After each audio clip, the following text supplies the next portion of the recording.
നിങ്ങൾ ആ ഒരാളെ ഭ്രാന്തമായിട്ട് പ്രണയിക്കുന്നുണ്ടോ എന്നാൽ നിങ്ങൾ വലിയൊരു അപകടത്തിലേക്കാണ് പോയോണ്ടിരിക്കുന്നത്.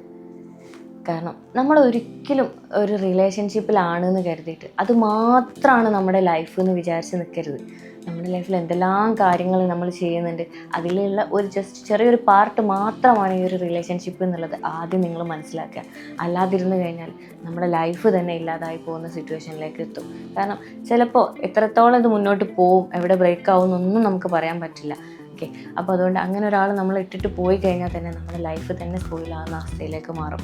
അപ്പോൾ അതുകൊണ്ട് ഒരിക്കലും നമ്മൾ ഈ ഒരു റിലേഷൻഷിപ്പ് എന്ന് പറയുന്നത് നമ്മുടെ ലൈഫായിട്ട് കാണുന്നതിന് പകരം നമ്മുടെ ലൈഫിൽ എന്തെല്ലാം കാര്യങ്ങളുണ്ട് അതിൻ്റെ ചെറിയൊരു പാർട്ട് മാത്രമായിട്ട് കാണുകയും അതിനുള്ള പരിഗണന കൊടുക്കുകയും ചെയ്യാം. എന്ന് കഴിഞ്ഞാൽ അത് ഇൻ കേസ് എന്തെങ്കിലും സംഭവിച്ചു കഴിഞ്ഞാൽ നമുക്ക് മൂവ് ഓൺ ആവാൻ ഒരുപാട് പ്രയാസം ഉണ്ടാവും. ഈ ഒരു രീതിയിലാണ് നിങ്ങൾ ആ ഒരു റിലേഷൻഷിപ്പിനെ കാണുന്നതെങ്കിൽ ചിലപ്പോൾ അത് സ്മൂത്തായിട്ട് മുന്നോട്ട് പോകാനും പറ്റും. മറ്റേത് നമ്മൾ വലിയൊരു ഇറിറ്റേഷനായിട്ടോ അല്ലെങ്കിൽ ആ അതർ സൈഡിലുള്ള ആൾക്കൊരു ഡിസ്റ്റർബൻസ് ആയിട്ട് അത് ഫീൽ ചെയ്തേക്കാം. അപ്പം നമുക്കൊരു വാല്യൂ കൊടുത്തിട്ട് വേണം ഏതൊരു റിലേഷൻഷിപ്പ് ആണെങ്കിലും കീപ്പ് ചെയ്യാൻ വേണ്ടി. അപ്പോൾ നമുക്ക് മുന്നോട്ടേക്ക് ദുഃഖിക്കേണ്ടി വരില്ല. കൂടുതൽ വീഡിയോസിനായി പേജ് ഫോളോ ചെയ്യാം.